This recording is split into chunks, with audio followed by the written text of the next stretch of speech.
Hello, everyone. My name is Madeline Gates. I'm a sophomore at Pacifica Christian High School. I serve as the Vice President of Associated Students, and I play 2 sports. At Pacifica, we are encouraged to state our beliefs and form new ones based on the conversations that we have every day. Whether we are right or wrong, and whether our peers agree with us or not, it is always a safe and inclusive environment to explore different ideas about politics, religion, and everyday life. There is a level of respect that the students at Pacifica have for each other that most people don't get the privilege of being a part of every day at their high schools. Here we value everyone's opinion, and disagreement doesn't hinder relationships, but rather adds more to the conversation. We are continually developing conviction through the guidance of our teachers and learning how to use textual evidence to support our ideas. I appreciate the education I am receiving so much because of the environment that Pacifica provides us with. It allows us to talk to our teachers freely, and it allows us to be friends with grades above and below us. We are all very close, and I'm so grateful and excited to be a part of the growing family at Pacifica. I have had the privilege of knowing our next speaker, Mr. Keith Carlson, since I was in 4th grade. While on my way to Sacramento for our 4th grade field trip, I developed air sickness and almost lost my lunch on the well-dressed politician sitting next to me. Similarly to how I'm feeling right now. My mom encouraged me not to throw up on his fine suit, and Mr. Carlson, being Mr. Carlson, was able to spark conversation from this nearly disastrous situation. Since then, he and his family have been influential in my life and the life of my family. Keith is a founder of Pacifica Christian High School, Orange County, and serves on the board of trustees as chairman. Professionally, he is a partner and founder of Carlson and J. Coomer LLP, a law firm based in Newport Beach focusing on employment and healthcare. Keith has represented Fortune 500 companies and the largest California hospitals, as well as individual healthcare practitioners and small business owners. He has held church leadership positions for over a decade, including teaching and preaching responsibilities at his home church, Risen Church Westside. He has also served on local school board, college board, and law school boards and advisory committees, including Chapman Law Schools. Keith and his wife, Amy, live in Huntington Beach with their 4 children who attend Pacifica and Huntington Christian High School.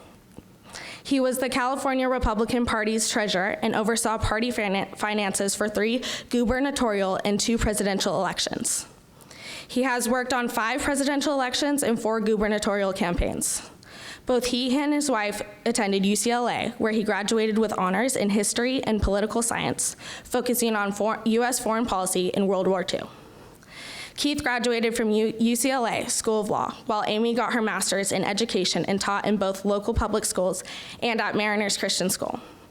Keith earned the UCLA Chancellor's Service Award for his work with inner city youth as a young life leader. When not chasing his 4 kids around, he enjoys reading history and theology. Without further ado, please join me in welcoming Mr. Keith Carlson to the stage.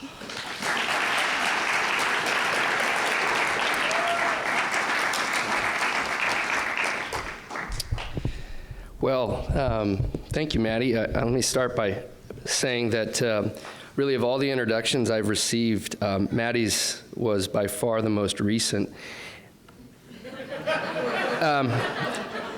And also, good, I had to wake you up.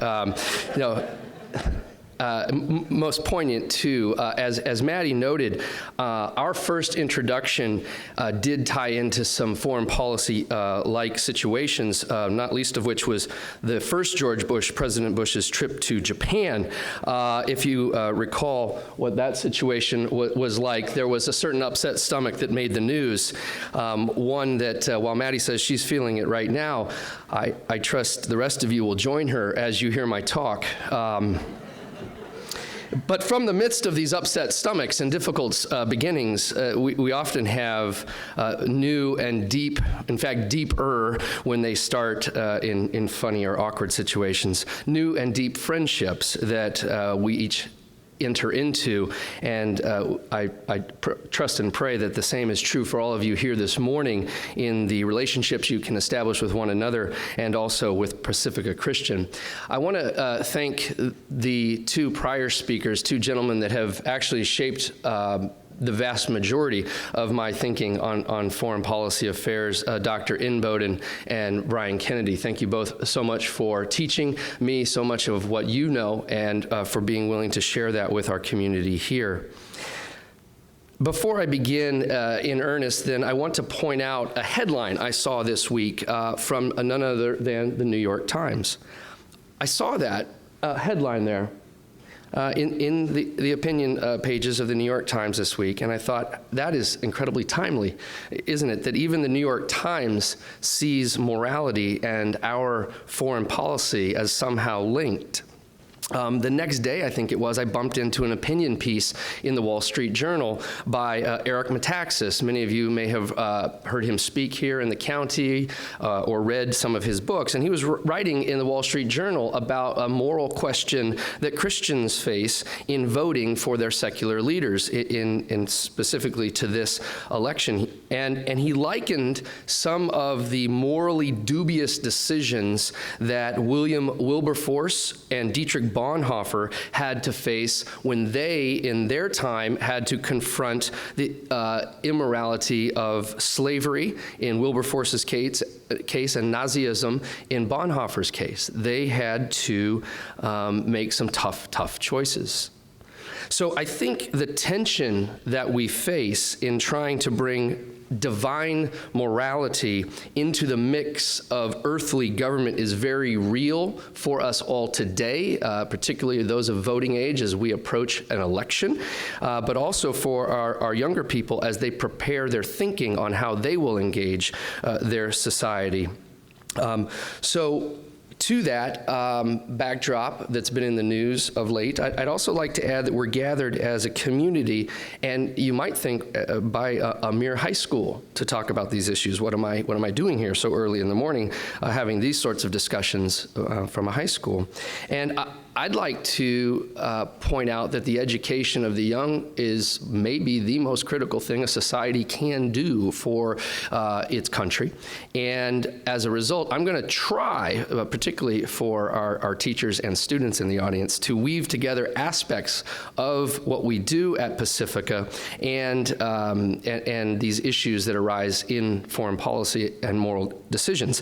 To that end, hopefully you will hear and perceive various shout-outs to our department heads and students as we move through this. So in general, as we think about things at Pacifica, all things really are and can be connected together. So ninth graders, as you are working on geometry, you might not be thinking that that has any sort of impact on the lives of millions and millions of fellow teenagers around the globe, but maybe it does.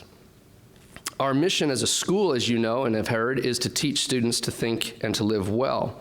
And to help us think well on this topic, I'd like to begin with a broad historical overview of where we are as Americans and as people of Western civilization, Westerners, and how exactly we got here. So let me begin by giving a shout out, of course, to our English department. Ms. Badstone, Reverend Butler, I think, are here this morning, and start with some poetry, because everybody thinks of poetry when they think of foreign policy. Except for the people laughing, they've never thought of it before. In Flanders fields the poppies blow, between the crosses, row on row, that mark our place, and in the sky the larks, still bravely singing, fly, scarce heard amid the guns below. We are the dead. Short days ago we lived, felt dawn, saw sunset glow, loved and were loved, and now we lie in Flanders fields. Take up our quarrel with the foe, to you from falling hands we throw the torch. Be yours to hold it high. If ye break faith with us who die, we shall not sleep, though poppies grow in Flanders fields. I hope you can see on the crest in front of me for our school the torch that McCrae has alluded to in his poem of the war dead in World War I, which Brian brought us to close his remarks. Interestingly, he ended there, and we begin in the fields of Flanders, Belgium and France in World War I with young people not much older than the high school students that are here with us this morning fighting for their lives and ours a century ago. And I will close where Dr. Inboden began with Winthrop. And when the two people who taught you about the subject speak before you, you find yourself being somewhat redundant. So bear with me in this regard.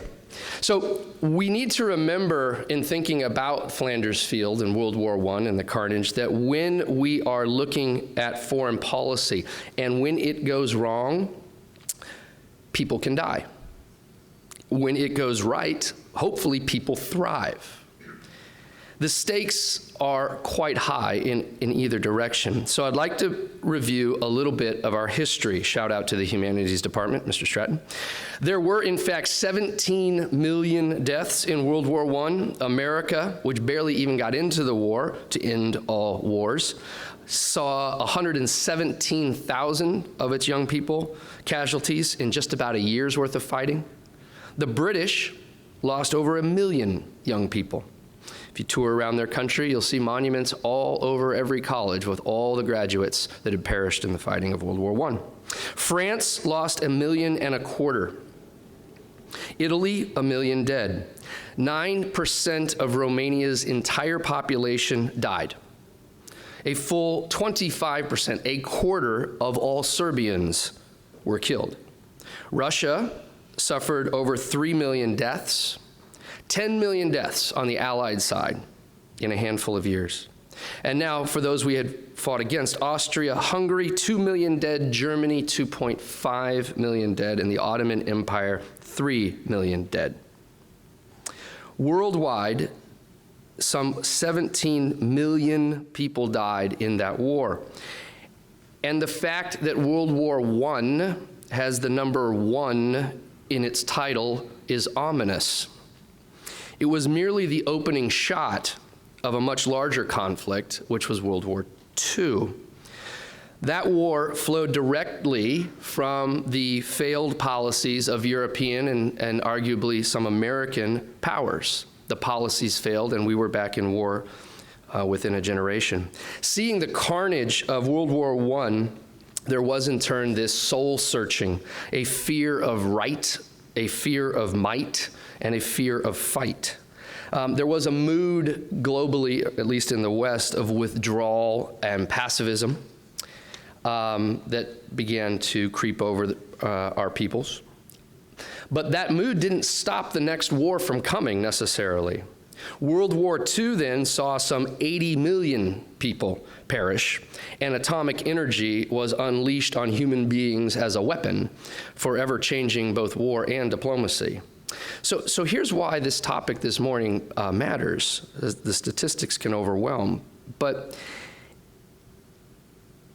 decisions that cause or avoid, lead to or contribute to 100 million avoidable deaths in the span of a couple decades are inherently moral in nature, right? It's important now, by way of rhetoric, that you always start these talks with happy, uplifting things, especially when you're speaking last. So hopefully those statistics help. Now let's turn to the bad news, if you will. The world wars, and particularly World War I, I think, shattered not just the lives that it hit, but it shattered, in many ways, the moral and cultural fabric of the West.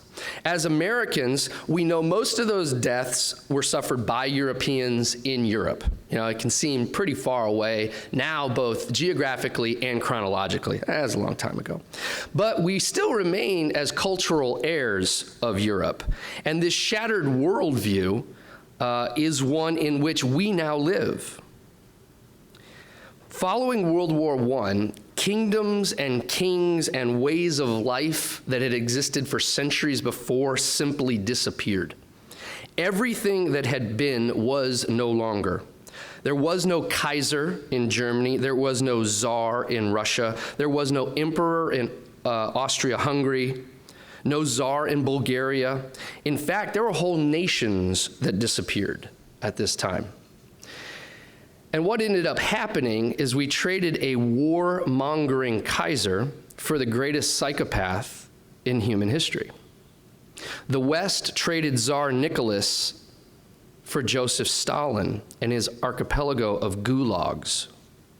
And then the Middle East, as we know it and love it today, appeared magically from a map drawn up, in many cases with a ruler, by the victorious powers. It was drawn and new boundaries were created, and they are still with us, and they were drawn up from the colonies of the old World War I powers. This is all interconnected, and we are living with this legacy today. Every time the TSA bumps up their security level and you have to take your shoes off to get on a plane, you are living with the legacy of what went on in World War I and its aftermath. And the point here that I want to make to start is that failures of diplomacy can lead to war, and war does not always go as expected, and it can lead to some horrific results that can strike at the very heart of a civilization and a civilized people.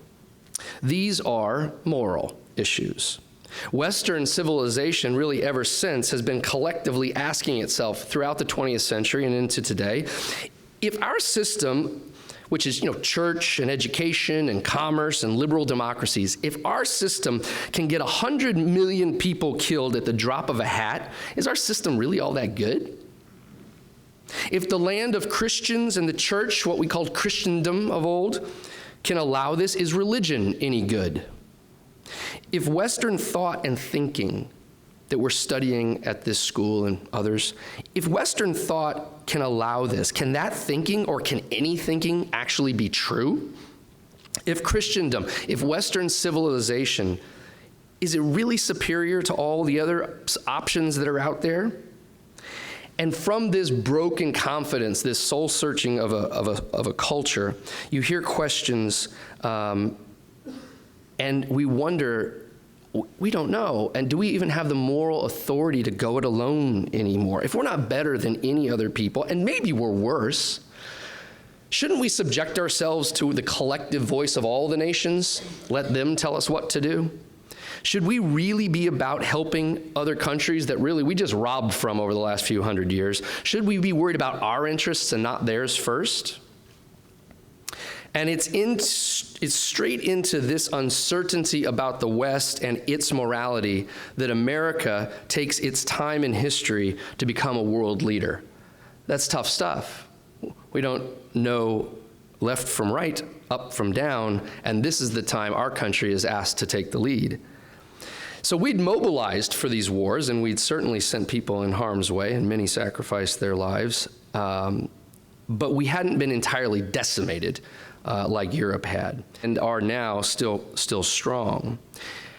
And from that strength, we had reserves of knowledge, and our national soul, if you will, we knew communism at the end of World War II, and with its atheism and collectivism run by government officials, we knew that wasn't the road to freedom. So we believed we had moral clarity to fight against it. It was bad, freedom was good. Atheism was a lie from hell, the gospel a gift from heaven. And we would stand and fight on those terms, as Dr. Inboden has explained. But other nations, then and now, they have their own interests, and they're not always ours. So you've seen over the last century the likes of the Soviets and the Chinese and the French at times, and now the Russians, continually seeking ways through their foreign policy to diminish America's influence on the world stage. Now, they do this in part to increase their own relative strength globally, but they also do it in part to check the growth of this distinctly American understanding of morality.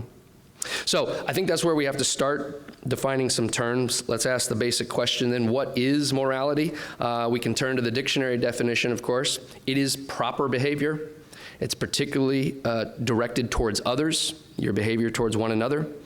And the tough part of this is that improper behavior, next slide, that's our strength. Next slide. On to morality, and there's our friend who we think of as quite moral, this Good Samaritan. And we think about it in these individual terms. The Good Samaritan, taking care of one who is in pain. And it's hard to think in non-individual terms. How do we think of this as groups of people? When we think about morality as an entire nation, it gets a bit tricky, right? As a person, I know who my neighbors are. As a nation, we have some 300 million neighbors. And then globally, to ask the biblical familiar question, who are our neighbors? Are America's neighbors really only Canada and Mexico? Or is it all the nations? And if morality is really only dealing with individuals, can a nation, a large group of related individuals, can they really be moral or immoral? Does morality even apply to nations? Are there is there some sort of national morality?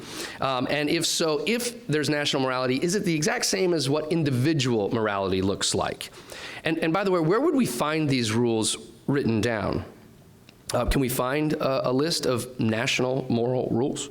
What moral considerations do our national leaders, like Congressman Royce on Foreign Affairs, the chairman of the committee, spoke last night, and President Obama, what moral decisions do they as individuals face speaking for a nation?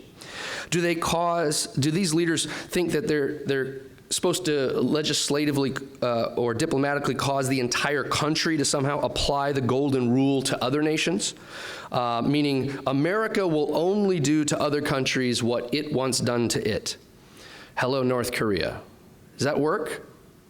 Do they only look to the golden rule for their own citizens? Meaning, I'm not going to ask any of my fellow citizens to do something I wouldn't be willing to do myself. And that's a little bit of the question for those of you old enough to remember the Vietnam era, the national soul searching of what are we asking these boys to do? Is the golden rule external or internal? Is it national at all? Should our leaders have to apply the golden rule both externally and internally at the same time? What if those two might be in conflict with each other? Do we ultimately want our leaders to do what is best for our own citizens, even if it means bad things for, say, Venezuelans? Would we, on the other hand, want our government to do really good things for Venezuelans if it means young Americans might have to die? These are tough questions, and quite happily, I'm not even going to remotely try to answer them for you this morning. That's for Q&A directed directly at Mr. Kennedy and in Bowdoin. Don't laugh, I'm very serious about that. I do think as we look to reason, we've always felt that nations do indeed have a moral code and are held to a certain standard. A little example of that, 1941, my grandparents, who just passed away last year, grandfather served in the Navy in World War II and in Korea. In World War I, they probably didn't know any actual Germans or Japanese. Maybe they knew a few folks of that heritage, but not actual citizens of those countries. But when the war started, they didn't harbor ill will only against the individual Hitler and the individual Tojo. They were mad at those nations.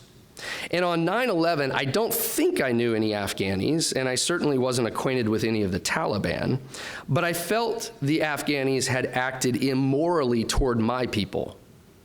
So I think we know from experience that we feel national morality, even if, as individuals, we normally concentrate on our own personal morality or often other people's personal morality directed at us. And so reason does, in fact, I think, argue that there is a proper behavior for individuals, and therefore there must be proper behavior for families of individuals, and then for tribes of individuals, of families together, and thus for the nation.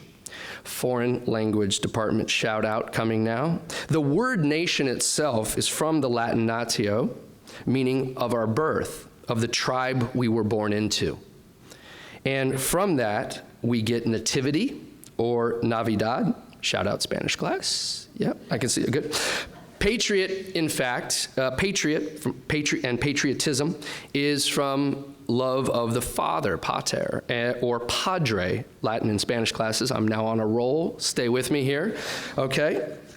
Ultimately, a nation really is then a collection of usually related, except for in the American experiment, but a nation is a collection of usually related individuals acting as one when dealing with other nations. Patriots love the country because they love their families. It doesn't stand to reason then that all of these individuals individually have to live under a moral code, but the collection of all of them together doesn't have a moral code, right? So it seems that there is a morality of nations, but that doesn't necessarily mean the national morality is exactly the same as the individuals. Sometimes, as we know, people have different roles or different jobs in life, and therefore they have different moral duties. Think of the moral code you as parents have for protecting and raising up your children. Care and protection, moral laws, moral obligations are very different to the mother than to her newborn.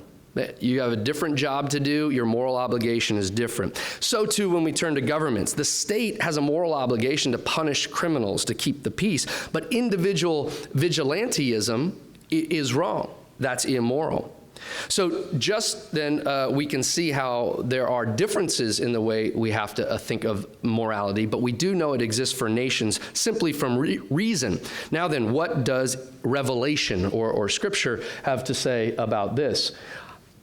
There are no 10 commandments for a country like we have for our personal behavior. Shout out to the Theology and Humanities Department.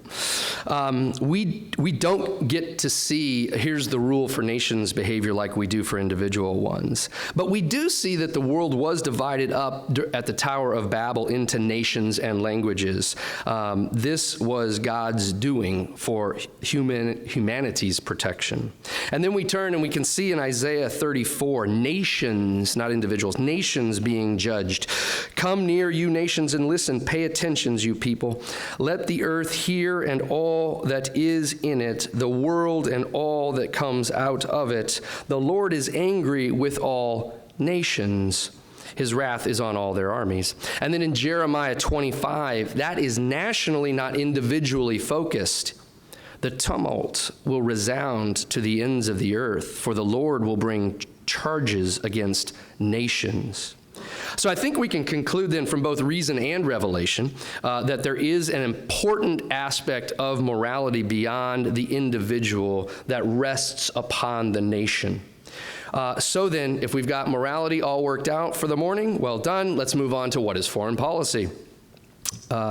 Basically, it is seeking to further American interests, the nation's interest abroad. It is our external behavior rather than our internal behavior, which we think of as domestic policy.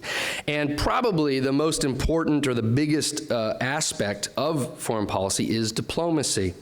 So the best definition I think I know of for diplomacy is stated this way. Diplomacy is the art of letting the other guy talk you into getting your way.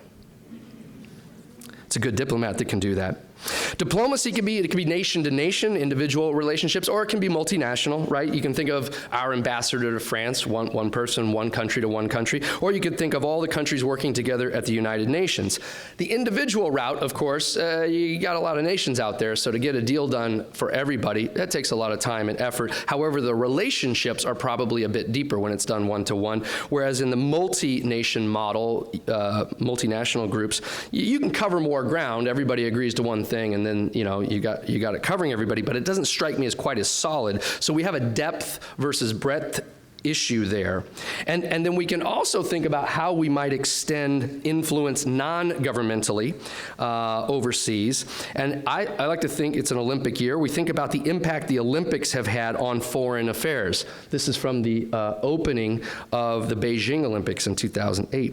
But in 1936 in Berlin, you saw this athletic and artistic enterprise being used, I think, for policy reasons. The 1936 Olympics in Berlin affirmed the Nazis to the world. We're not that bad. Look at us. This year, in fact, in Rio, that welcomed tourists to what had been considered a very shaky Brazil. It was used as a launching pad to change the image of what was going on there. And now also think about how the arts can work in this too. The opening ceremonies of Beijing Olympics in 2008 were nearly a declaration through the performing arts that China was a major world power and was ready to do battle if needed. Their choreographers actually had to tell some of the drummers to turn it down and smile a little bit. So as we're here, we're going to do a shout out to both the athletics and the visual and performing arts departments, both athletics and VPA there through the Olympics. Now, so there's a bunch of different ways that these policies can be furthered, and they're not always straight governmental. But the main tool that is left to discuss after the others have been exhausted is, of course, war, which can be considered as the end of diplomacy or diplomacy by another means. But war rarely just comes out of nowhere, right? There is almost always historical and diplomatic context, as that man knew. Winston Churchill was involved very heavily in the planning and fighting of World War I and the warning of the coming threat that would become World War II. Remember, the Allies were against England in World War II, but with England in World War I. And he was not overly impressed with their fighting skills in World War I. Fast forward to World War II, Churchill, knowing the diplomatic and military history of the times, Hitler had sent an emissary to tell Churchill as a threat, if another war starts, the Italians are not going to fight with England. They're going to fight with Germany. To which Churchill replied, "That's only fair. We had them last time." Maybe the greatest diplomatic comeback of all time. I think the Nazi officer was probably put on his heels a bit. Churchill did know his history, and he knew the importance of diplomacy, and he also knew that he had to have his country ready for war, regardless of what the other countries were to do. And so, too, for America, our wars really haven't just come out of nowhere, even though we have not sought them. Germany sinks the Lusitania and other ships. Japan bombs Pearl Harbor. Al-Qaeda strikes the Twin Towers. Now, while all of these attacks were certainly unwelcomed, none of them happened in some sort of historical vacuum. Where did that come from? They were not necessarily our fault. We didn't instigate them, invite them, if you will. Something had broken down in our policy to lead to these sorts of things. So what then is distinctly American for foreign policy about in our historical context? Well, we have to, of course, as with most things, you have to go back to the Middle Ages, when America didn't really even exist, right? But it was before the shattering of Western confidence that I mentioned before that's been in the 20th century. So I'm going to give a shout out to our sophomores who are studying at Pacifica the Middle Ages in Humanities and English class. And I'm also going to give thanks to C.S. Lewis, a medieval scholar, which brings us to a shout out to our past TGC scholars speaking on C.S. Lewis. A medieval scholar was Lewis, and he knew the medieval society was an integrated whole. We don't enjoy that worldview today, and that we found people fell into three groups. We had the knights defending the society, and that gave the peasants the safety to grow crops and raise animals to feed the society, and that gave the priests time to pray for the society. Those are your three big social elements, which we could translate now into security, commerce, and religion. Those carry with us to this day. They are transcendent interests of humans. And I would argue that American foreign affairs has largely been dominated by those three: our security, expanding our commerce and our trade. By the way, when we get to commerce, we have to give a shout out to the past TGC from Acton on commerce and free trade. And number three, promoting international freedom and the work of American missionaries abroad. Sometimes individuals get into scrapes and our country has to interfere. And you can think of sailors maybe getting in a brawl in a foreign port, as happened, in basically every foreign port. Or jailed pastors in Iran, some of the examples Dr. Inboden shared. And sometimes it's not just our own getting into trouble overseas, but sometimes it's more proactive from Washington, from D.C. And but to say that we would like to have an influence and the ability to expand trade or our missionaries' work or expanding other people's freedoms in their own country, we first have to be secure from foreign invasion. It does start with security. Step one, we protect ourselves from invasion. This is via alliances in our military. Step two, we have then tried to expand our influence abroad and beyond our shores so that if there is to be a fight, it will be over there and not at home. It's only once we are truly safe, right, that we can worry about selling sewing machines in China or iPhones in India. And commerce historically has played a huge role in our foreign affairs. Our founding fathers, right from the get-go, were fighting diplomatically with England and France over trade with their colonies in the 18th and 19th centuries. And from the opening days of our country, this was a concern. In the 1800s, we moved on and we expanded our policy to reach into the Pacific, Japan, Korea, and China to try to find new bases and to try to make trade deals and have access to sell our goods. Recently, you've probably been hearing about how this played itself out throughout the 20th century. We enter into trade deals with our neighbors like NAFTA in Canada and Mexico, always looking to expand our commercial opportunities, and of course, affecting foreign policy greatly is our eye on our oil supply, a continual source of interest for America abroad. But we aren't, as Americans, merely or purely materially oriented. We have our belief side as well. Nationally, we believe freedom is really good for Americans, but we actually think it's good for everybody globally. We support uprisings in far-off countries that are trying to shed tyrants and spread democracy.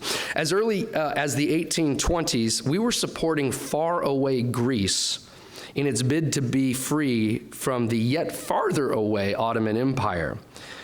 We were only a few years old, and we're supporting freedom movements half a world away. We also care about not only our, but the world's religious freedom. Dr. Inboden helped draft legislation that created this office. It created a full-time ambassador of international religious freedom. Americans in the room, actually anybody in the room, America has an ambassador whose job it is to worry about how other countries are treating their faithful. Why would a country do that? It's a remarkable testimony, I think, to what we as a people care about. And it isn't always just about ourselves. This whole office is about other and the well-being of other. And you've seen stories, I'm sure, about how Washington, D.C. has to put some pressure on foreign powers to release our missionaries. We've heard of some of them today, pastors. And I actually have personally had the pleasure of being involved in one of those stories, so I've seen this personally in action. Some very near and dear friends of ours were missionaries in a Muslim country, and their house was being, I'm going to shorten this up real quick, but their house was being taken from them legally through a court process via corruption. It was an absolute sham and a farce, but they were going to lose their home that they had bought with their own savings in that foreign country.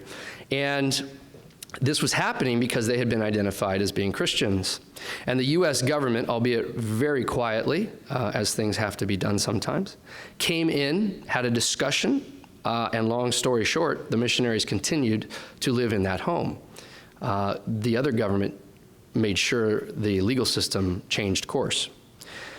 So given the big three items that we tend to focus on, security, commerce, faith, and freedom, how do you think we should then go about our policy? Maybe it's the plumbing and the carpentry, maybe it's taking on the tough ideas, making sure we are free. How do we, as a republic, do this? One of the challenges we face, of course, as a democracy, a republic form, is that our policies change because our leaders change. So there isn't necessarily always a lot of consistency.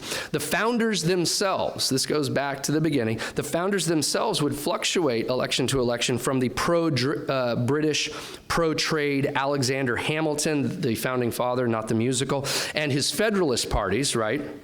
and the pro-France, pro-domestic production, Thomas Jefferson and his party. So in the 1800s, then we moved it on, and there were parties from the South who wanted to expand, get more territory. We want Cuba as one of our states. Maybe we go into Mexico. We wanted to expand. And sometimes there were some northern politicians that said, well, let's hold on. Let's just draw up the lines here. We're not sure where we're going with all this expansion. So through this fluctuation that you see in our history, I'd offer a couple of suggestions for what might be our best way of approaching our policy.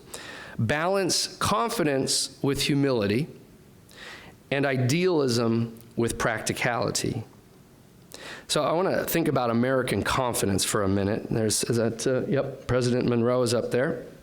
And President Monroe, our fifth president, again, we were a very young country. He had fought in the Revolution, issues the Monroe Doctrine and declares to Europe, you can go ahead and get out of our entire hemisphere now, thank you. You know, this is, we were a teenager as a country, and we just said to mom and dad and all of our grandparents, hand over the keys, we'll take it from here, thank you very much. That's confidence. But he didn't launch a war to actually force them out of the hemisphere. That's practicality. So in the first draft also of his Monroe Doctrine, we had expressed support all the way back in 1823 for this Greek uprising I told you about to get away from the Turks. That's idealism, right? But it might not have been so practical. At the time, we had a full, robust 16 ships in our Navy. And they had to protect over 2,000 miles of coastline of our own coast. So this notion of maybe sailing to Greece and helping them out anytime soon was pretty not possible at all and impractical. But we asserted as a people what was right, but we didn't necessarily act rashly in extending ourselves into just an impossible situation. We heard very briefly earlier from the notion that President Washington gave us. And there's this notion of practical humility in that man and an idealism at the same time. From our very first president, he offered this advice to America on foreign affairs in his farewell address to the nation. This is George Washington. The great rule of conduct for us in regard to foreign nations is in extending our commercial relations to have with them as little political connection as possible. Europe has a set of primary interests which to us have none or a very remote relation.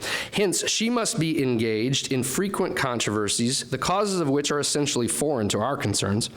Hence, therefore, it must be unwise in us to implicate ourselves by artificial ties in the ordinary vicissitudes of her politics or the ordinary combinations and collisions of her friendships and enmities. Basically, look, the world's got problems, fellow Americans, and we don't need to get pulled into them foolishly. We need to focus on helping America, and we're going to let others worry about others. And from that early trajectory by Washington, we do have a strain of our history that tends towards kind of an isolationism. We've got big, huge oceanic buffers, or at least we used to before things could fly, and their issues are not really ours. Leave it alone, let them deal with it. But Washington also had the practical wisdom and insight that while it wouldn't have the military might or wherewithal to get pulled into all of Europe's wars, we wouldn't survive that as a people.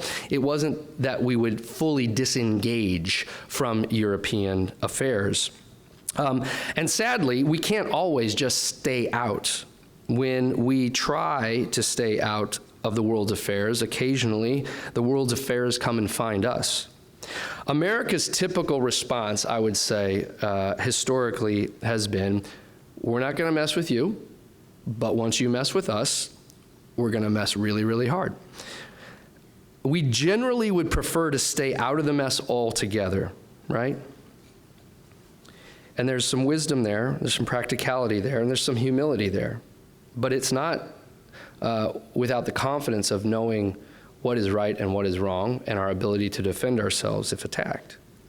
So we have to ask, where do exactly we go from here? Well, one thing I think we always have to kind of keep it when we're talking about morality in some sort of a theological concerns. And we know from a surface reading about turning cheeks, maybe this applies to being attacked. We know about the meek inheriting the earth, forgiving to be forgiven. But we also have to remember, as we think about theological concerns too, that there is a separation of nations that was designed by God after Babel, right? One world order didn't go so well for humans who were in charge of everything. That wasn't a story that we want to be a part of, having only one thing ruling all. Nor were our people and of believers particularly comfortable when Rome served freshmen. Sophomores, Rome. When Rome had total control of the civilization, some very bad things could happen to some very good people. And so we do have to appreciate the separation of the languages and the tribes and the nations and approach that humbly and not try to tear down those divisions, but to find fellowship across the divisions and not let the divisions grow overly deep as well. So thinking about our country's foreign relations is, as we've stated, different than just thinking about how an individual might behave. The goals and the standards and the risks of lives to innocent others is fundamentally different from how you or I conduct our morality compared to how our nation is. So again, we ask this question, who exactly are our neighbors as America? Well, the New York Times has said, as you saw the headline, that we have neighbors in the country of Yemen. Maybe so. But we know beyond a shadow of a doubt that we have 300 million fellow countrymen who are certainly our neighbors, and their concerns and interests and lives have to be paramount when we consider these topics. Once our 300 million neighbors are safe, then we can turn, if we decide, to doing good abroad, but always humbly, I would add, and preferably without risking American blood and treasure, for the simple reason that a family ought not to sacrifice those the family is charged with protecting for the sake of those they are not charged with protecting. For our leaders, and by the way, our future leaders who are in this room right now, if you serve your nation in this capacity, remember you have 300 million neighbors to love, and they are your countrymen. It is not immoral to have self-interest in their interests. In fact, it's morally required that you protect your family. We can confidently assert our interest and at the same time do this with humility, but we need to be careful in our confidence that we not overreach as a sign of arrogance. I don't know if you noticed, but they did a lot of advertising a while back, the U.S. Navy, and the tagline was they were a global force for good, and it turns out recruiting went down. And they polled the topic, and Rasmussen found that only 20% of Americans actually felt our Navy should be used as a global force for good. 70% said the Navy should do what? Any guesses? Protect and defend the United States. That's what they should do. So let's be safe out there. The idea that Americans continue to harbor, and we see it even in our advertising slogans for our military, is that we ought to protect ourselves first and foremost. Now I want to turn to the man here who brought us into the 20th century, the century that America rose to prominence, Teddy Roosevelt. And there was a confident man. And he laid out his approach to these issues kind of with the famous line, let's speak softly and carry a big stick. So there's both a confidence and a humility in there.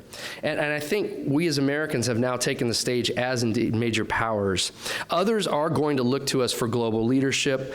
The good news, I think, as Dr. Inboden touched upon, that our interests of security and trade and faith are ultimately, not penultimately, thank you, ultimately they're aligned with the good intentioned people of the world everywhere.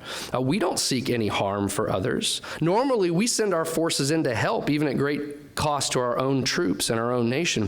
To put it another way, we rightly seek peace. Our scientists seek to cure cancer. but they can build bombs if forced to. Shout out to the science department. As I look to the future and this election season, there's obvious worries everywhere. And if we put it in Teddy Roosevelt's paradigm, I could see us going the direction of speaking softly and not carrying a stick at all, or I could see us speaking loudly and carrying a big stick. And I think one can invite chaos and the other can invite war, and neither strikes me as a particularly wise path or a distinctly American path. The slogan, as many of you have heard if you've been to Pacifica, above Plato's Academy, read, "Let no one ignorant of geometry enter." Shout out to the math department.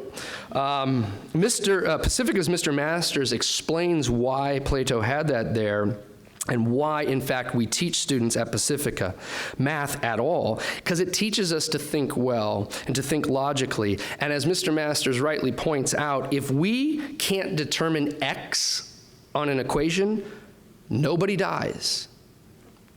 But if this next generation can't think deeply and properly and logically and morally about law and about governance and about justice and about foreign policy, the consequences really could be dire. Just 2 wars took over 100 million people away. War doesn't come from just nowhere, nor does freedom, nor does prosperity, nor does the training of the mind and the soul, all topics that we have talked about at TGC in the past. So I'd like to close with some words from one of the first American colonists. You've heard from Dr. Inboden, Jonathan Winthrop's City Upon a Hill. This is from 1630, and it still remains this wise message to Americans everywhere. To avoid this shipwreck and to provide for our posterity is to follow the counsel of Micah, to do justly, to love mercy, and to walk humbly with our God. And then he takes us through the remarks and reminds us that we shall be as a city upon a hill, the eyes of all the nations will be upon us. And then he gives those early colonists the same exhortation that Moses gave Israel right before they entered the promised land, right? He says he's setting before us life and death. Choose well. Therefore, let us choose life, that we and our seed may live by obeying this voice and cleaving to him, for he is our life and our prosperity. These were the words written at the very beginning of America's history, and there's much wisdom in what Winthrop told our forefathers, and in our better moments as a people, we followed that as a nation and as a family. But as our old friend G.K. Chesterton has observed, education is simply the soul of a society as it passes from one generation to another. There is just never a time for the grown-ups in the room where we as a family and as a nation and as people can withdraw from our responsibility of both of conducting our affairs and of teaching the young people after us how they should conduct their affairs properly. If we do not teach them, then we are guilty of the exhortation in Flanders Field. If we do not teach young people to think about these issues well, we break faith with us who died, who shall not sleep though poppies grow in Flanders Fields. Many have fought and sacrificed and died for us. Let's not break faith.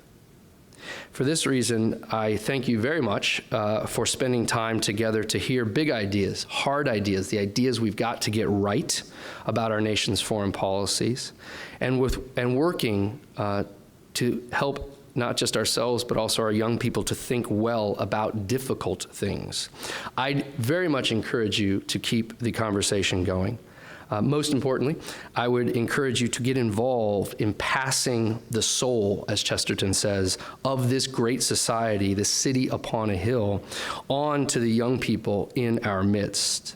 Help us teach the next generation at Pacifica and beyond to think and live well in all aspects of life.